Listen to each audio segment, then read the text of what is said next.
What today's lesson that I wanted to talk to you about was using this idea of being able to play the chords in this block manner using the L7 grid. One of the useful ways of looking at your chords in your key was just this way of seeing how your chords go up the neck. We've got this one here, D. Okay, now the thing that we need to remember is major, minor, minor, major, major, minor, diminished. If you have a pen, some paper, write it down. So what we can do is we can actually use two approaches to playing chords everywhere. And that's the name of this lesson, 7th chords everywhere. Let's look in our beloved key of G. Let's look at the L7 grid first. We're going to go chord 1, chord 4, chord 5. Okay, then we get the minors, which is chord 6. Chord 3, chord 2. Okay, we've got an E shape here. Now, if you can't play the big stretchy chords and you've only got small hands, that's a G chord. There's the full G chord, like this. That's a G chord, guys. So the thing is, you can access these chords. It's not hard. You could just work your way around it, and you'll probably find that you play things with this little triad shape here and it fits in songs and it works. It'll do the job. So we've got the E major shape, the A major shape, and then if we move up a whole step, we get the A major shape again, because those are our 3 major triads on the L7 grid in G. So look, I'll play them as chords, full chords. Yep, and then we got this chord here. Okay. Now, like I say, we can strip these down to these shapes here.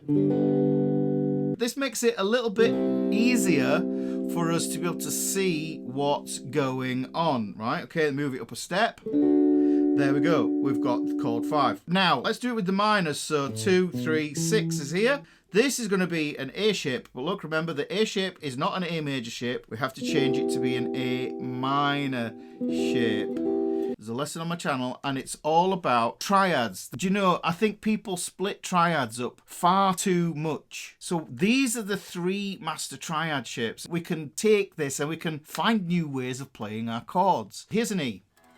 Yeah, because I know this master triad shape, I can play the E there, but I can play another inversion of it here, and starting on the 3rd here, 5th and root. And then you can see that I'm getting all those strings in there, guys. So there's 3 master triad shapes. It bears looking at those, because those 3 master triad shapes, learn them in the major, flatten the 3rd, we get the minor. We flatten the 3rd, let's flatten the 5th, we get the diminished. Raise the 5th with the major, we get the augmented triad shapes. But there are only 3 master triad shapes. And whenever you see people teach you about triads, it's usually like this complex spider's web going up the neck, and you think to yourself, I'm never going to learn all that. But those are just taken from each of those 3 master triad shapes. It's worth watching that video. All you need to do is use something like this. Notice there's no sharps and flats on there. We know where the sharps and flats are. We know where they live. We don't have to put them on there to confuse us. It's all there. Everything on there is in C major. That's like looking at the white keys on the piano. So the whole deal with this is if you understand C major on your guitar, it's transposable. Everything just moves. It's like when you get those digital pianos, you press a button, you keep your keys in the same spot. The patterns are all the same. The sound changes. What we're going to do is we're going to take this idea here. I use these 5R3 ideas, right? These second inversions. Yes, there is going to be a 3rd, 5th root, 5R3, root, 3rd, 5th, 3rd, 5th, root again, yeah? There's the pattern. That's one of the master patterns just going across there. This ties in with caged. Do you remember that craze back in the day with those pictures, and like you had to kind of squint at them and then all of a sudden you could see like a deer in the forest or something? That's what you've got to do. There's all sorts of stuff hidden in that. Just that as it is. You know, you have to understand that. If you understand this, then you understand every key, because it's completely transposable. These 5R3s, the reason I use them is because these are the ones we get used in our bar chords all the time. Yeah?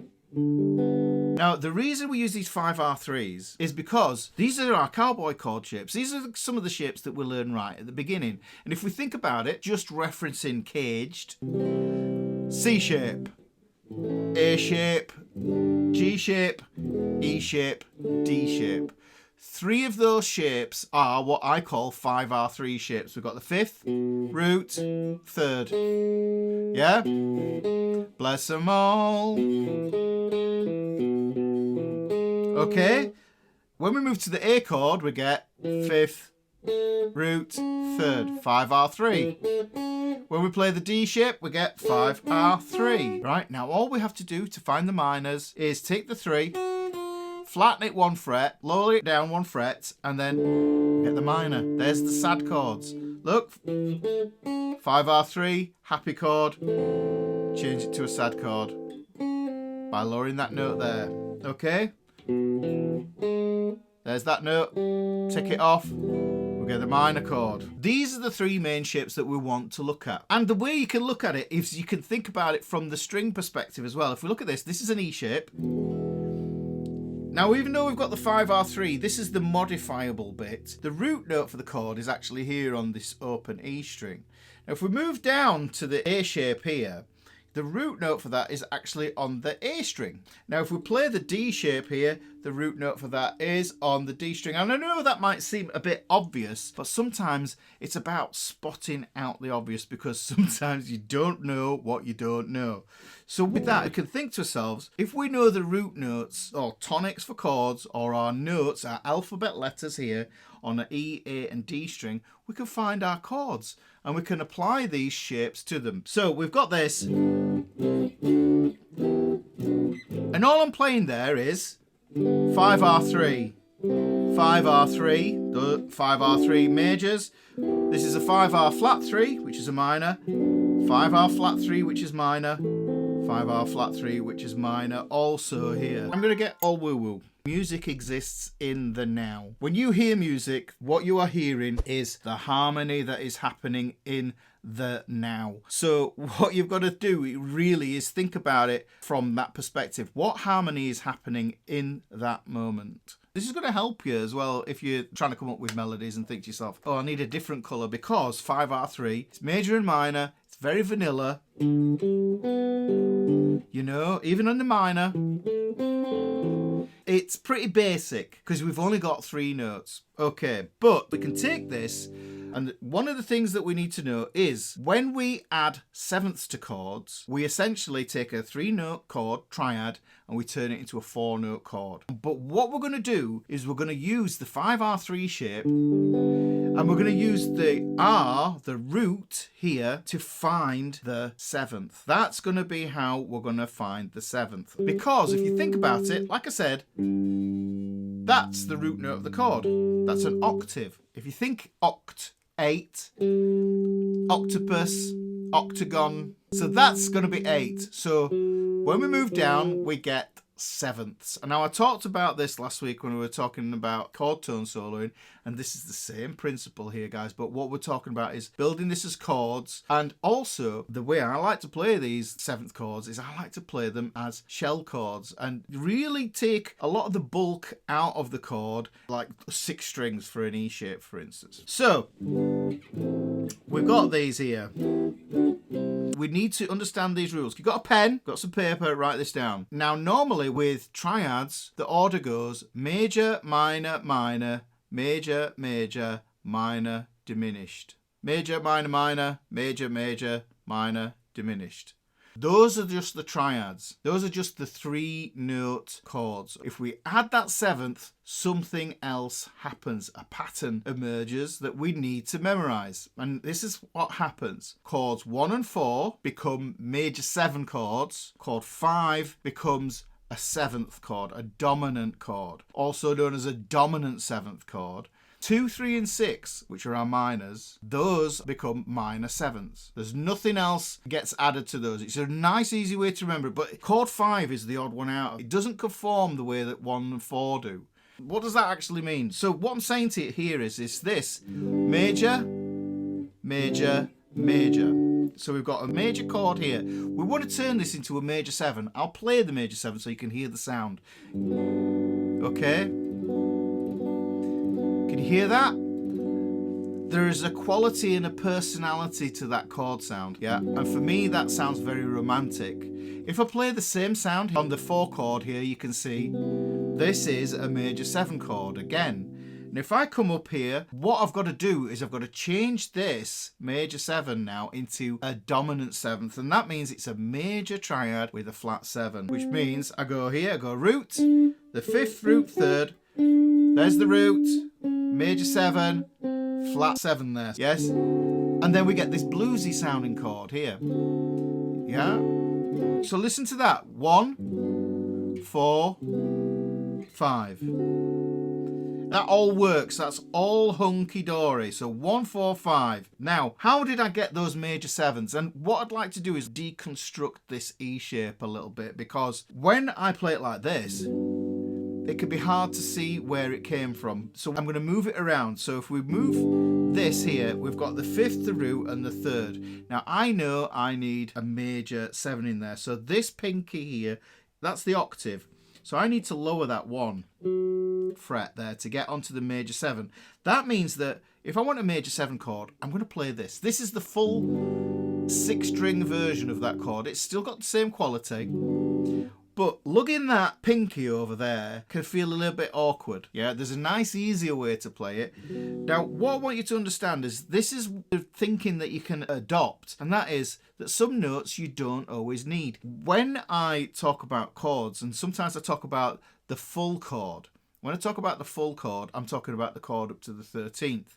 There are certain notes that we can omit legally. So part of the rules is we can get rid of some notes. One of the notes that we can get rid of is the 5th. So I'm going to get rid of this 5th here. And that puts me like this, thusly. Now that's going to be a bit of a monkey to hold there. It's just awkward. We don't want to do it like that. So what I'm going to do is, do I need this root note over here? Well, I've already got one here. So I only need one root note to give context to the other notes in this chord. So I've got my root note, okay, got a major 7 there, and I've got my major 3rd there. What's nice is I do like to put this 5th on the top here, okay? Yeah, so we've got this here. That is the major 7 chord, okay? Now I don't actually have to put that 5th on. That gives me all the stuff that I need. Notice there's no 5th in this chord. This is the major 7 and major 3rd, yeah? We still get the personality and quality of the chord. I just think that that extra 5th there kind of finishes it off, rounds it off, smooths it, and stabilizes it. I tend to think that's what the 5th does. So if we take that chord there, there's the major 7. Right, let's look at that. And then we think to ourselves, well, what is it? What does it look like? What does that look like there? It kind of looks like an A minor. If I move it down there and I switch my fingers around, it looks like an A minor, which kind of looks like an E. It's nice and easy for you to get your hand around. The thing to remember is that the second finger and the first finger are on the same fret. Notice that this major 7 chord, it only covers 2 frets here. So just got those there. I'm muting out the thin E string. I'm not playing the A string either, guys. My first finger, the pad of my first finger, is muting that string out. So this is my first chord. Chord 1. Now, it's a lot easier with the A shape. Let me just show you. There's the A-shaped major 7 chord. All we need to do is we look at our 5R3. We take the root and we flatten it once to get the major 7. So that gives us that major 7 there. Lovely, isn't it? There's lots of cool stuff that you can do because of this index finger. Look, if I take this index finger up here, can you hear how that works? Yes, I'm changing this into a minor 7 flat 5, which is chord 7 or chord 2. We take it off. We can think of that as a minor. We can think of it as a 6th chord. So there's lots of different things to do with these shapes. A lot of the shapes repeat. That's what I'm saying with this idea here, guys. You know, A minor shape looks like an E shape. Look, This is a lovely way to play C major 7. This is the inversion of this 5R3. It's super luxurious sounding, is that one. But what shape does it look like? So a lot of the shapes, they just repeat themselves. The kink in the tuning between the G and the B, that's what distorts the shape. And this is why we end up with this D minor shape. Because if you imagine, if we played it like this, we get this augmented shape. Yeah, that's the augmented chord. Very Tom and Jerry. So we've got that there. Okay, now taking that A shape up there, take the root, 5R3. Like I said, take that root down to the major 7 and the minor 7. Tangent, something to memorize. If this is a major 7 and this is a minor 7, that should remind you that majors and minors always travel in pairs. They are like Mr. and Mrs. If I want that flat 7 there, that's how I get it. Remember what I said about the personality of this? Kind of romantic, slushy. It's almost nostalgic. It's beautiful, okay? I'm just going to go off on a tangent here as well. I can start on the D shape and I can play that here as well. Look, there's the 5R3. Yeah, this is in a different key though, this one. If I take the 5R3 and I flatten that, that becomes my major 7 shape. I've got 5th, 7th, 3rd there. So look, you can hear it's got that same quality, isn't it? So you can hear how that works going along there, guys. It really is fascinating how all this stuff works. Now, let's look at the minors. Let's pick on chord 6 up here. 5R3. We take the root here. We've got to have a minor triad with a minor 7th. Major 7th, minor 7th, because major and minor travel in pairs. We can take this shape here. Now, there's a thing to be said about this shape. It's nice like this. I like the fact that the pinky's free because we can add a 7th here. Get this minor 6th chord here. We can do this thing as well that I call hinging. We'll leave the bar on, which is a nice.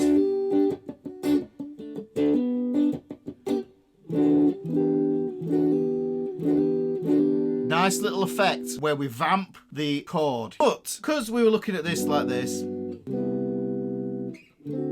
there are ways to turn these guys into shell chords as well. And that's what I had here, lesson-wise. I was looking at this dominant shell chords on the L7 grid. We never got into doing the minors. So here is the minors. So if we take this one here, minor 7, and then we can switch it down, and we could just get rid of that 5th. Just use that there. There's the root, there's the flat 7, and there's the flat 3rd. That's a lovely way to play those minor 7th. So you can play it like this, bar chord, but if you struggle with bar chords, this is great as well. And let me just put this into context. Here's a little cheat, if you will. Say you're playing in the key of G. I'll play through the chords in the key of G. This is a tangent. G, chord 1, A minor, chord 2, B minor, chord 3. Ah, right, okay. So what we could do is we could play this B minor 7 instead. No barring is needed. It's quite nice how that would work. Look, so G, A minor, B minor, C, D, E minor. No barring needed for the key of G. It's amazing how it all comes together when you just put that shape like that. So what we're going to do is we're going to look at chord 3 now. So chord 3 is minor. Let's turn that into a minor 7. Let's get rid of this 5th, and we're going to get rid of this other root note here, and we're going to get rid of this root note here. We end up with this shape here, guys. Look at this. It's a very small shape. And I love this one, and I especially reserve this index finger because I like to play the 11th down here. And when we learn to play minor 7 flat 5 chords, then all we need to do is switch that finger up there as well. Chord 2 then is going to be the same shape. I can have an 11 on that as well. Okay?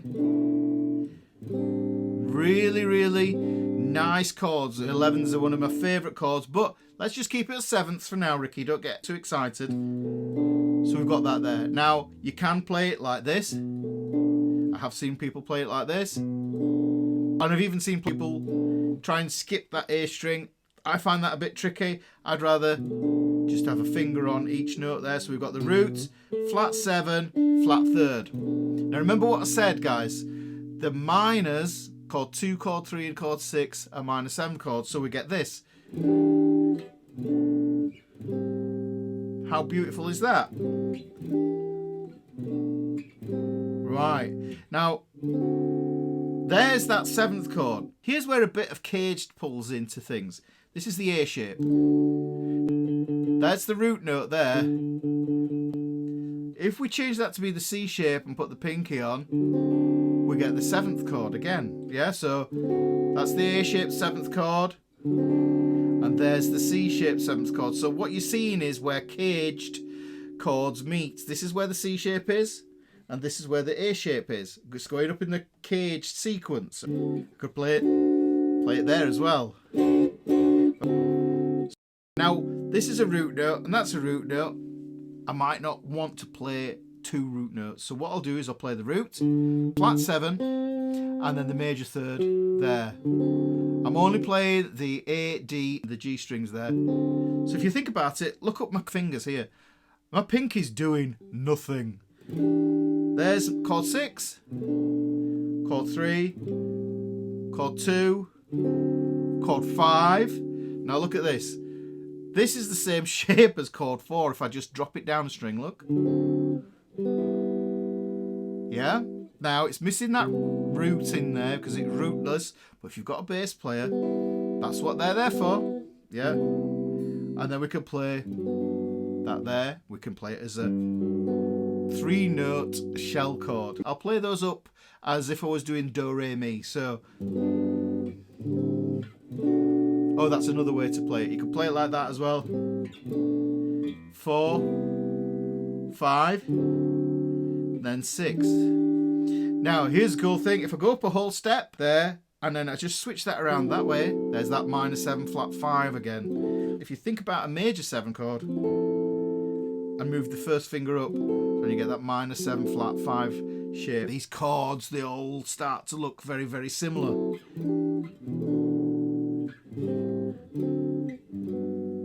Now that's cool. That is an L7 grid approach to doing this.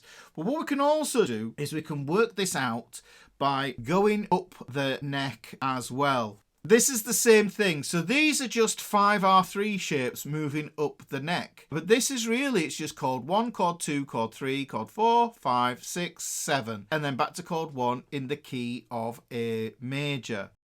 So those are those triads up there. But because of the nature of these triads, because these are the 5R3s, what we do is use the R again. Yeah, we remember what happens with the R, the root. If we want to get a major 7, then we drop it 1 fret from the root. Okay, so listen, this is A major 7. Beautiful. Okay, so that is the full shape. Now what I'm going to do is I'm going to move to chord 2. This should be this minor triad here. 5R3. Take the root here and I'm going to lower it down 2. Yeah, because I'm going root, major 7, minor 7, because it's a minor triad with a minor 7. There's the full shape. But I don't have to play the full shape. I can play this little shell chord equally. So, okay. Okay, right. Here's chord 3. It's the same shape. And this is the beautiful thing about chords 2, 3 and 6 is you'll see. Okay. Then we move up to chord 4 here. Like I said, this is a major 7 chord. And this is where you start to see how that major 7 happens on chords 1 and 4. Look at the shape. I'm going to move it down. I'm going to keep those fingers on there.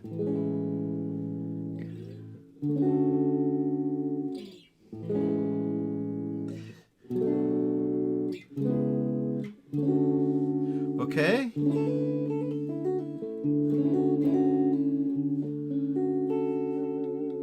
Yeah, Yeah, we start getting into that kind of neo-soul textures. Those kind of sounds there.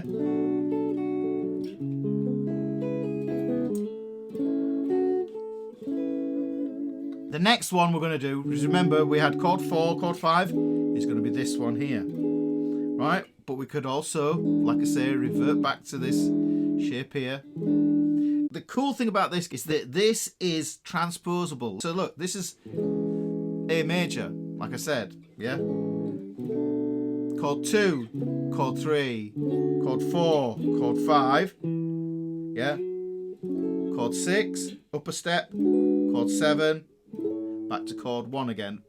I mean, the dusty end of the neck. And those are all those 7th chords.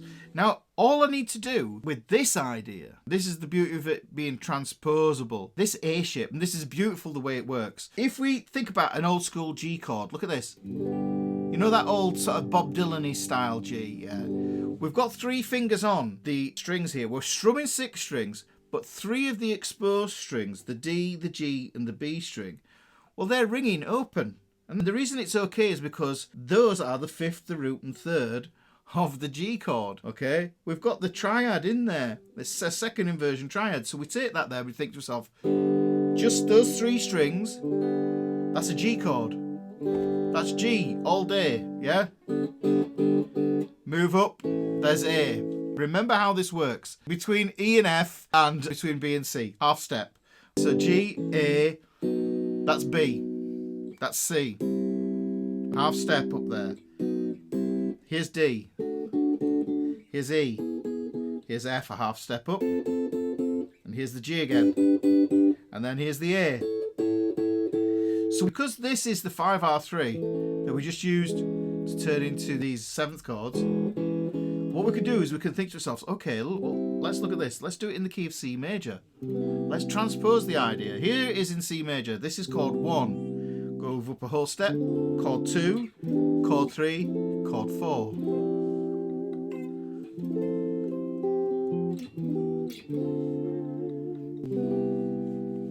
It's a different visualization, right? Okay, chord 7 is just there. Look, it's that B minor 7 flat 5, half diminished chord. I can even play chord 6 there. I could take that whole idea now, so I've gone G, A, B, C. Let's do it in the key of D. So if we look at that, 5R3, thinking this is chord 1, chord 2. What's fun to do with this actually is we can do chromatic movement in between those.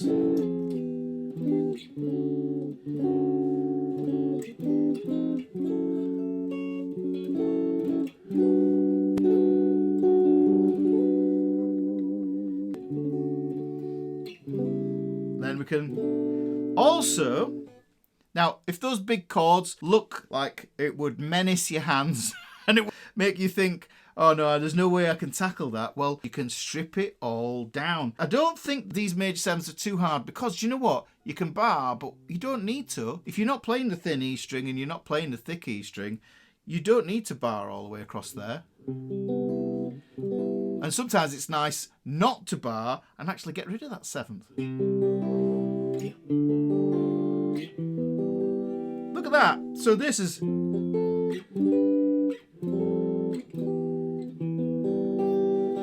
that G's just ringing throughout that.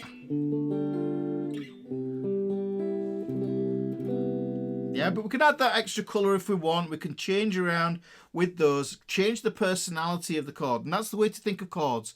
Chords have a personality and an emotional value. So this idea, key of B flat, you would think that was horrendous, but there it is. Key of B flat, chord 2, 3, 4. I'm going to play 5 here. There's a 9th chord. There's chord 6. So what this is doing is this is going all the way up and down the neck here. Let me just show you something else around this. I'm going to play those all in A shapes there. And at the beginning, I mentioned 5R3 in 3 of these shapes. So we've got the E shape, A shape, and D shape. We've talked about the A shape. Let's just look at that. How would that modify for the E shape going up in the key of E? Let's do it in the key of E first, yeah? Well, that's the full shape. If I want it to be the major 7, like I could play it there like that. Can you see that chord there, guys? Can you see the shape of that? It's almost like I've got this little kind of E minor-y shape there and this crooked third finger going over there. But if we remember, I don't need the A string because I don't need that extra fifth. I can mute that out with the tip of that index finger just there. It's not the nicest way to play an E major 7. Yeah, but it's in key, but you can equally play it like that. That doesn't sound too bad, that, actually. Right, chord 2. We're going to use the same shapes that we used here for chords 1 and 2 and 3. So look, there's chord 2. Move it up a whole step. Chord 3. That's the same shape as this one. Yeah? But I'm just going to put that extra fifth there. Then what we're going to do is we're going to go to chord 5. Well, let me explain chord 5. There's the full shape. Remember, this would be chord 1, chord 4, chord 5. This is a 7th chord. This is a dominant 7th chord. This is 5, R3. We take the root, major 7, flat 7. It's got a different 7th in it to the major 7th. So get this shape. There's the full E shape. If we take the pinky off, it opens up the string to the note that's being held on the bar there. Now that's really good if you want to play all 6 strings.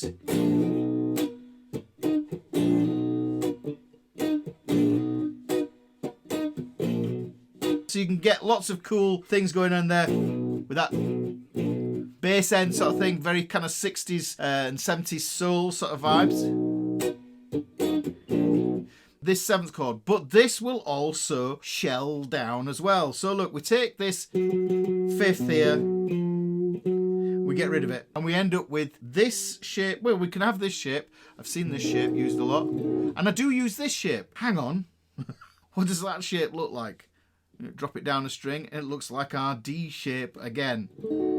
Is the 7th and the major 7th the same thing? No. The recipe, if you will, for a major 7th is a root, a major 3rd, a perfect 5th, and a major 7th. The way I think of it is it's like if you add it up, you've got a major triad with a major 7th. So basically, you don't say major, major.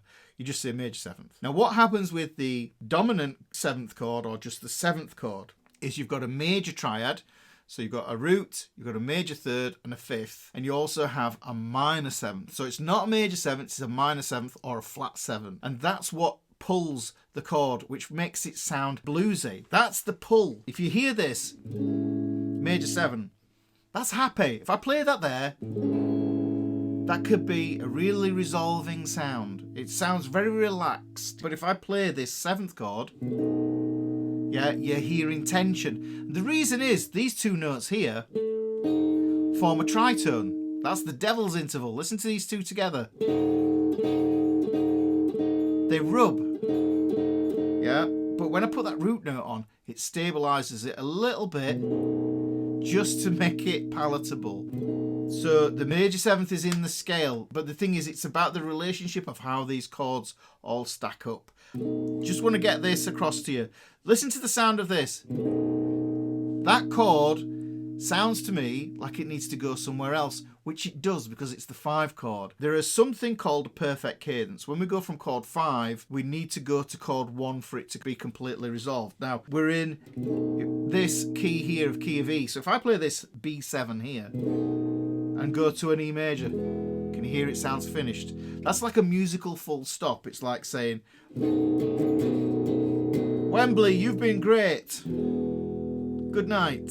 See you later. Now, the cool thing about this shape is that it loves to be added to. It loves things adding to it. So the pinky's free just here in the most convenient spot. If I put that on the B string here, there's a 13th. That's a 13th chord. If we want to just pop back onto the grid again, the L7 grid, say I was in G, I could use this for my chord 1 if I'm playing a blues. I can use that C shape that I played earlier on for a chord 4 and for a chord 5. And you can hear I've got all the 3 chords I need for a blues.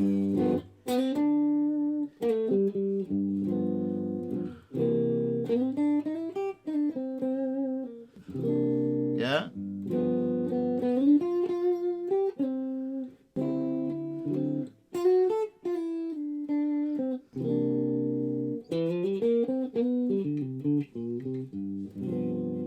I'm just following around those 3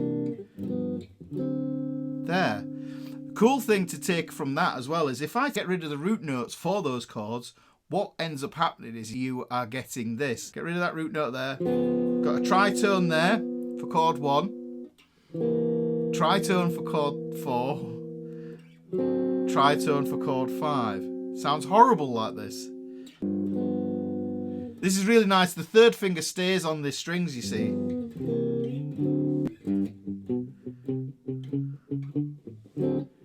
Yeah.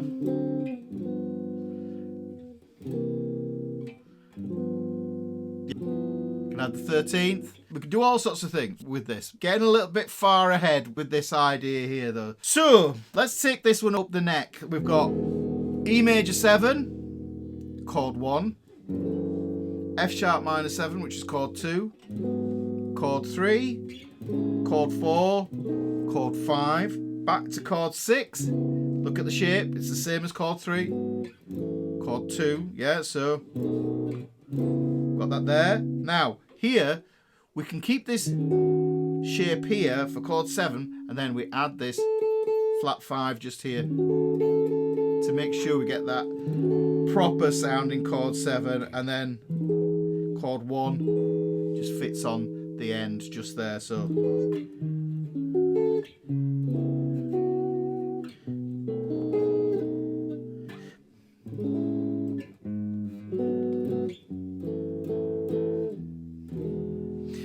and like the A shape, we can transpose this all the way up the neck as well. So let's say we're doing this in the key of G, chord 1, chord 2, chord 3, chord 4. And I think sometimes seeing where the chromaticism can happen in between chords 2 and 3 is good for helping us just to keep on track. Yeah? You see there? And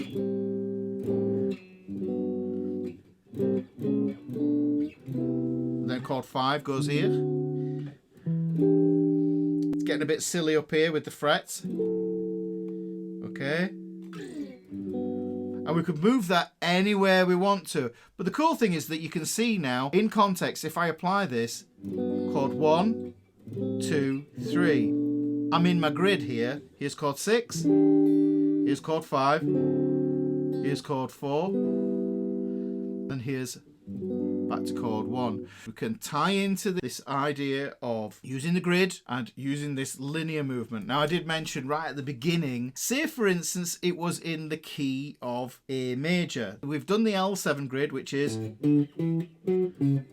got that there. There is the 7/7 grid, which is this. We've got chord 1, 4 and 5 there. But what happens is if we do that kind of thing, if we put our pinky on there, and if you imagine where your pentatonic would go there, this is a thing that people do when you want to switch between major and minor. But the easy way to think about it is if you go down a minor third from chord 1, yeah? There's chord 1, there's a minor third. So that is going to be the root note for chord 6. We get chord 6 here, we get chord 2 here, and we get chord 3 here. Because these are the minors. Instead of the minors being up here,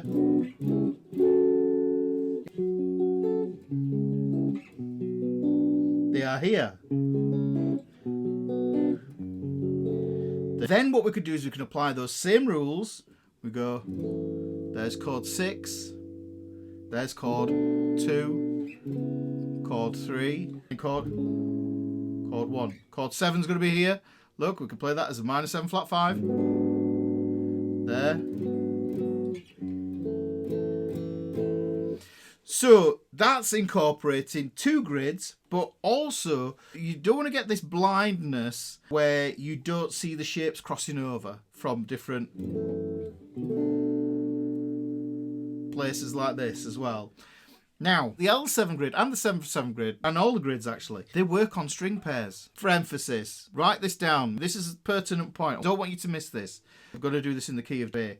1, 4, 5, 6, 3, 2. This is where string pairs come into play. Look, jump up the octave. That's where 1 lives now. 1, 4, 5, 6, 3, 2. Does this make sense? Right, watch. Move up another string pair. 1, 4, 5, 6, 3, 2. If you remember the Rosetta Stone lesson, everything is the same. So I know that this is chord 1. You can refer to it from here. I can use my caged octaves to help me to find it. Anyway, so here's chord 1, and I know that's going to be major.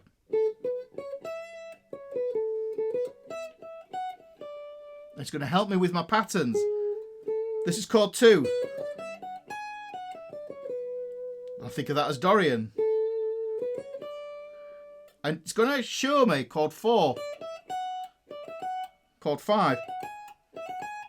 It shows me what that is. Even though I'm not playing the chords per se, I'm thinking the chords. I'm thinking chord 1, chord 4, chord 5, chord 6, chord 3, 2. Let me drop it down here so it does move into this idea of chords. So when we played this, major 7, let's move it over. Now we have a root note for a D shape now. There's the shape. 5R3. That's a major 7 chord that we had. Well, let's lower this note here. This is the shape. Looks like an A shape, doesn't it? Look. So that's chord 1. We could do the same process. And you could do this with your open chords down here just to make it easy. Here, there's the D major, D minor, D major, D major 7, D7, D minor 7. Okay, so look, we need major 7, we need minor 7, we need a 7th chord, and we need the minor 7 flat 5 as well. So let's look at that. There we go. Here's the minor 7 flat 5. Yeah? Just modifying the 5R3s to make those major 7th chords. And now I'm in a different territory completely, which is kind of cool. So this is chord 1, go up a step. Chord 2's here, chord 3's here.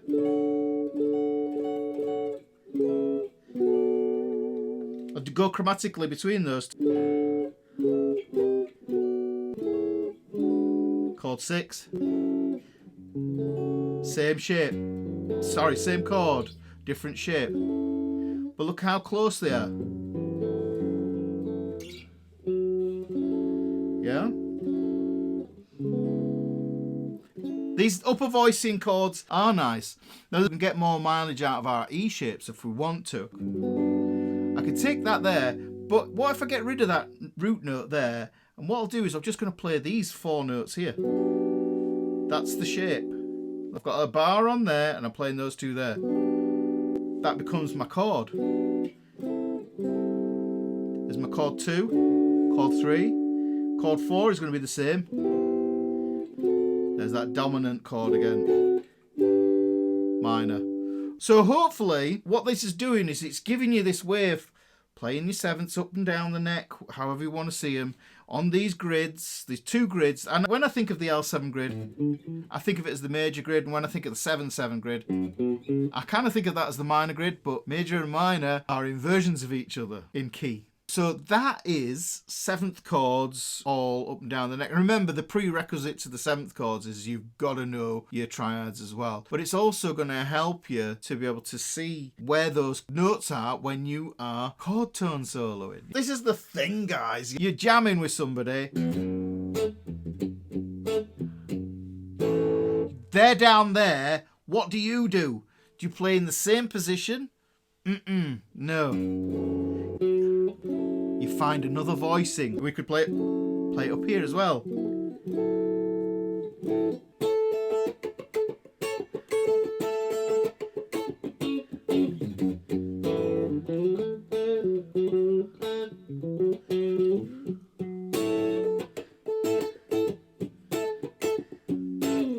Listen to the voicing of this one.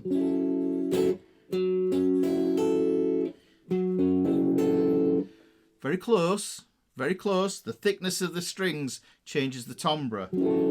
Go up the neck for voices. E here. E. E. We can play it in different ways. Lots of different ways of playing an E there, but they all changed the quality of the chord. The sound changed, and that was about the voices. And when you think about voices, we are human beings. So when it comes to voices, we use the voices in the choir as the reference. Bass, tenor, alto and soprano. And that's the way to think about it when you're doing this improvisation malarkey or writing a solo or something, or you want that kind of mix with the chords. I was playing this 6 chord here, but I was also playing it down here.